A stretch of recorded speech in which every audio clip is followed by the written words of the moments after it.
Hi, உங்கள் கனகா சரவணன். எல்லோரும் எப்படி இருக்கீங்க? இன்றைக்கி என்ன வீடியோன்னு பார்த்துடலாமா? இன்றைக்கி எங்களோட வெட்டிங் ஆனிவர்சரி வீடியோ தான் பார்க்க போகிறோம். எப்படி செலிப்ரேட் பண்ணணும்னு சொல்லிட்டு. ஆமாங்க, எங்களுக்கு கல்யாணம் ஆகி 9 வருஷம் ஆகுது. நான் அதை எப்படி நாங்கள் செலிப்ரேட் பண்ணுங்கிறத தான் உங்களுக்கு வீடியோவாக காமிக்கிறேன். வாங்க வீடியோக்குள்ளே போகலாம். நாங்கள் மருதமலை போயிருந்தோங்க. காலையிலேயே எல்லாம் எந்திரிச்சு டிஃபன் வேலை லன்ச்சு எல்லாமே செஞ்சு வச்சுட்டு கோயிலுக்கு போயிடலான்னு சொல்லிட்டு கிளம்பி போயிட்டோம்.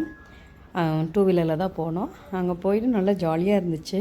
ஜாலியாக இருந்ததுன்னு சொல்கிறத விட பெரிய பாப்பா நல்லா என்ஜாய் பண்ணாங்க. அவங்களுக்கு இந்த மாதிரி அவுட்டிங் வெளியே கூட்டிகிட்டு போகிறது ரொம்ப பிடிக்கும். எப்போதுமே ஒவ்வொரு வருஷம் அதுக்கு ஏற்றாப்புல வெளியே போகிறது வெளியே போகாதுங்கிறது அதுக்கு ஏற்றாப்புல நாங்கள் பிளான் பண்ணிக்கிடுவோம். இந்த டைம் 2 பேருக்குமே லீவ் போட்டுட்டு வெளியே போயிட்டோங்க. வெளியே போனதுன்னா சாமி கும்பிட போனது தான். அங்கே போனது ரொம்ப பீஸ்ஃபுல்லாக இருக்குங்க. ஏன்னா நமக்கு ஒரு நல்ல நாள் அன்னைக்குன்னு தான் இந்த மாதிரி கோயில்களுக்கெல்லாம் போயிட்டு வரும்போது நமக்கு ஒரு மன அமைதி, ஒரு மன நிம்மதி இதெல்லாம் நமக்கு கிடைக்கும். ஸோ அது ரொம்ப பீஸ்ஃபுல்லாக கொடுக்கும். ஸோ அதனால் கோயிலுக்கு கிளம்பியாச்சு. அதுவும் மருதமலைக்கு போகணுன்னு சொல்லிட்டு முந்தின நாளே முடிவு பண்ணியிருந்தோம். அது என்னன்னு தெரிலங்க, அங்கே அவ்வளோ கூட்டம். அன்னைக்கு சஷ்டியா, இன்றைக்கி சஷ்டியா பிரதோஷமா அப்படின்னு சொல்லிட்டு எங்களுக்கே ஒரே கன்ஃபியூஸ். ஏன் இவ்வளோ கூட்டம் மருதமலைன்னு அப்புறம் பக்கத்தில் இருக்கவங்கள்ட்ட கேட்டோம்.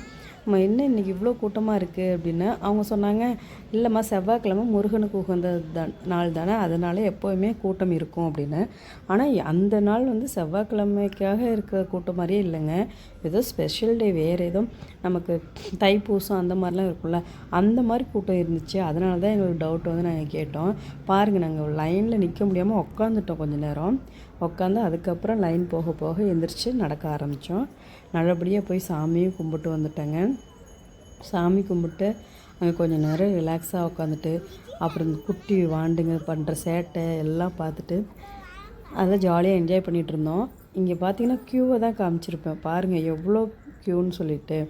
அங்கே சாமி கும்பிட்டு முடித்தோன்னே இங்கே பாம்படி சித்தர் அந்த அந்த கோயில் ஒன்று கீழே இருக்கும். அங்கே போயிட்டு வந்துடலான்னு சொல்லிட்டு என்னோடய ஹஸ்பண்ட் கூப்பிட்டாங்க. அதோட அவங்க கூடயே சேர்ந்து நாங்களும் போயிட்டோம். ஆனால் என்ன, அங்கே கொஞ்சம் தூரம் தாங்க படி ஏறுறது இறங்குறது, அதுக்கே கெஸ் வாங்குது. கெஸ் வாங்கும்போது தான் தெரியுது நம்மளோட உடம்பு எந்த கண்டிஷனில் இருக்குங்கிறது. பாருங்கள், இதுக்குள்ளே தான் இருக்கும். இங்கே இறங்குறது ஏறுறது கூட கஷ்டமாக தெரிலங்க. ஆனால் இதுக்கு வராதுக்கு முன்னாடி ஒரு ஸ்டெப் இருக்கும், அதுதான் ரொம்ப கஷ்டமாக இருக்கும். நல்லபடியாக போய் நல்லா சாமியும் கும்பிட்டு நல்லா தரிசனம் பார்த்துட்டு வந்துட்டோங்க. திரும்பி இறங்கும் போது கொஞ்சம் வீடியோஸ்லாம் எடுத்திருந்தேன். அதில் குட்டி பாப்பாவுக்கு அவங்க அப்பா எல்லாமே செடி கொடி எல்லாம் காமிச்சிட்டு வரவும் அவங்க ரொம்ப என்ஜாய் பண்ணிட்டு வந்திருந்தாங்க. இதில் ஒரு வீடியோஸ் கீழே இறங்கிட்டோம். சாமியெலாம் கும்பிட்டு கீழே இறங்கிட்டோம். இறங்கினதுக்கப்புறம் பார்த்திங்கன்னா ஒரு ஸ்லோமோ ஒரு வீடியோ எடுங்கன்னு சொன்னதுக்கு எங்களை வச்சு ஏதோ காமெடி பண்ணி வச்சுருந்தாங்க. அதையும் வீடியோவில் போட்டு வச்சுருக்கேன். இந்த பாருங்கள், பின்னாடி அந்த மலையெல்லாம் எவ்வளோ அழகாக இருக்குதுன்னு பாருங்கள். அதுக்காக தான் இந்த பேக் சைடில் நான் வீடியோ எடுத்ததே அதுக்காக தான். பயங்கர க்ரீனாக நல்லா பச்சை பசேல்னு. பொதுவாகவே எனக்கு இந்த பச்சை பசேல்ன்ற வார்த்தை ரொம்ப பிடிக்குங்க. ஏன்னா அது அந்த மாதிரி நேச்சுரல் அவ்வளோ அழகாக இருக்கிறனால எனக்கு ரொம்ப பிடிக்கும். பாருங்களேன், நாங்கள் வீடியோ எடுக்க சொன்னதுக்கு என்ன பண்ணி வச்சுருக்கிறது பார்த்திங்களா? பரவாயில்ல, அது நல்லா தாங்க வந்துருந்துச்சு.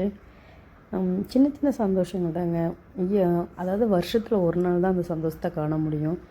எல்லா நாளும் இருக்கலாம், இருந்தாலும் அந்த நாள் நமக்கு ஸ்பெஷல். ஸோ அந்த சந்தோஷத்தை ஒதுக்கி வச்சுட்டு ஒரு வேலை செய்யணும் அப்படிங்கிறது என்னை பொறுத்த வரைக்கும் லைஃப்பில் ரொம்ப இம்பார்ட்டன்ட்லாம் இல்லைங்க.